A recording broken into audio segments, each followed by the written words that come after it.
teman-teman, di video kali ini kita akan belajar tentang teks eksplanasi.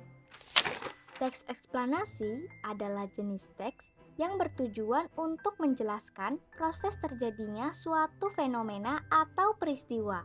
Teks eksplanasi berguna untuk menjawab pertanyaan mengapa dan bagaimana suatu peristiwa bisa terjadi.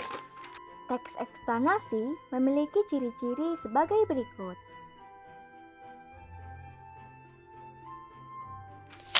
Teks eksplanasi dapat membahas tentang fenomena alam maupun sosial.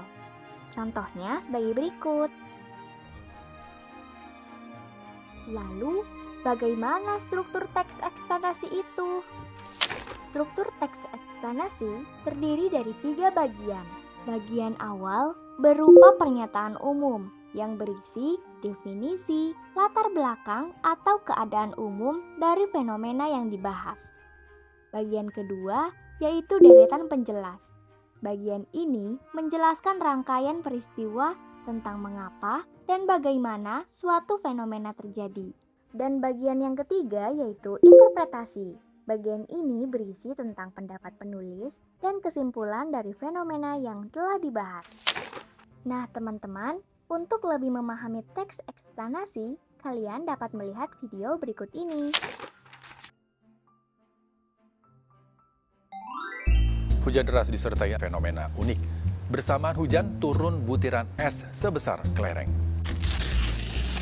Di Indonesia pernah terjadi hujan es di beberapa daerah dan rata-rata terjadi di Pulau Jawa. Hujan es dalam ilmu meteorologi disebut juga dengan hail. Fenomena hujan es umumnya terjadi saat musim pancaroba atau peralihan antara musim hujan dan kemarau.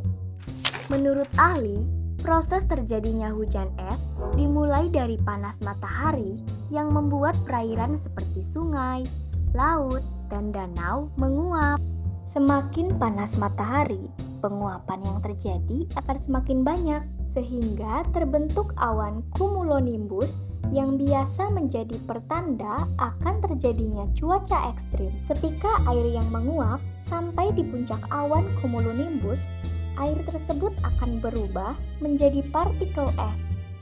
Hal ini terjadi karena suhu di puncak awan cumulonimbus lebih rendah dari 0 derajat.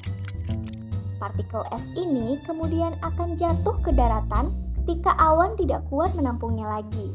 Itulah sebabnya terjadi hujan es di beberapa wilayah. Hal ini terjadi karena suhu di permukaan akan menentukan partikel es jatuh dalam bentuk air atau es. Semakin rendah suhu di permukaan, baru akan terjadi hujan es. Namun, jika suhu di permukaan tinggi, hanya akan terjadi hujan biasa saja. Namun, fenomena hujan es ini ternyata dapat menyebabkan kerusakan serta kerugian bagi masyarakat, seperti rusaknya perkebunan, kendaraan, bahkan bangunan yang rusak akibat hujan es. Itulah sebabnya kita harus lebih berhati-hati dan waspada jika sewaktu-waktu terjadi hujan es lagi di Indonesia.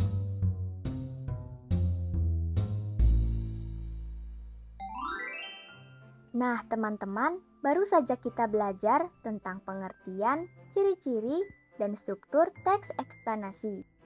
Nah, selanjutnya kita akan belajar langkah-langkah membuat teks eksplanasi. Yang pertama, menentukan topik. Tentukan topik yang akan kalian bahas. Dapat berupa fenomena alam maupun sosial atau peristiwa yang sedang hangat diperbincangkan. Yang kedua yaitu membuat kerangka. Di dalam sebuah kerangka terdapat pengertian dari fenomena yang akan dibahas, penyebab terjadinya fenomena tersebut, lalu dampak yang ditimbulkan dari fenomena tersebut. Dan yang ketiga yaitu mengembangkan kerangka menjadi informasi yang utuh. Nah teman-teman, itu tadi pembahasan tentang teks eksplanasi. Semoga dapat dipahami. Jika teman-teman diminta menulis teks eksplanasi, fenomena apa yang ingin kalian bahas? Komen di bawah ya.